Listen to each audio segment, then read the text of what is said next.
Hey, good afternoon, everybody. It's Mike with smartoptiontrading.com. It is Friday, the 22nd of July, and this is our weekly recap. It goes out to all the members and it goes out to everybody for free. If you want to join us, link in the description of the video below, smartoptiontrading.com. Live trading alerts. It's $25 for the first 30 days. You get access to everything for that trial period. You come to the room, you get Discord, you get Zoom, private Twitter, and everything that goes on. So let's talk about this week. This week is the week in where the market somewhat changed character.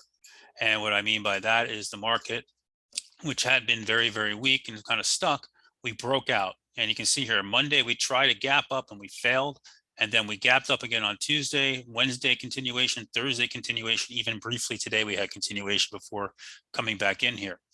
Overall, the markets feel like they're starting to shrug everything off. We're going into a busy week next week.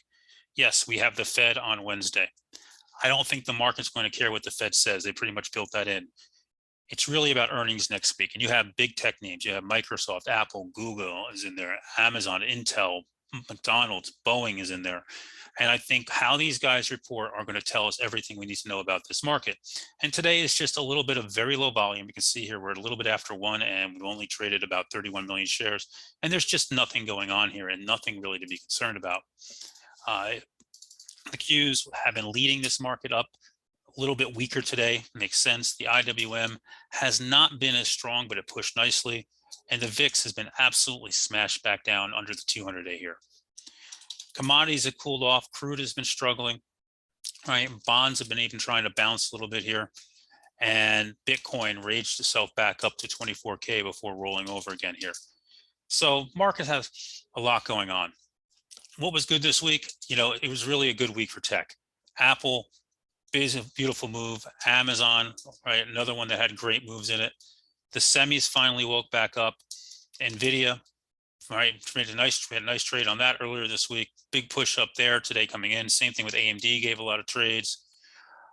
Tesla gave trades the last couple of days.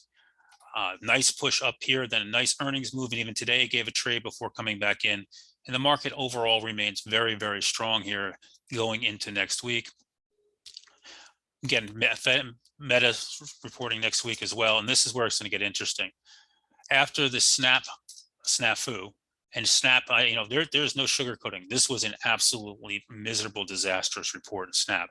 Anybody tries to tell you differently, they're doing a 500 million buyback when they're cash flow negative. Yeah, they have a lot of cash, but that's just a sign of desperation. So you're down under 10 here. Twitter wasn't much better, but they have the Musk hanging in there. What Meta and Google say are really going to be important here, because if Meta has another weak quarter and guides down again, this thing's going to get killed, and Google also is going to go right with it after they had a bad quarter last time. So a little bit of caution going into these names. We'll see what they have to say, but overall the market does feel like it's changed character and it's got a more of a bullish feel to it, even though not today. With that said, join us, subscribe to smartoptiontrading.com, or at least subscribe to YouTube and follow me on the videos, and I'll catch you guys live in the room on Monday morning, charts on Sunday.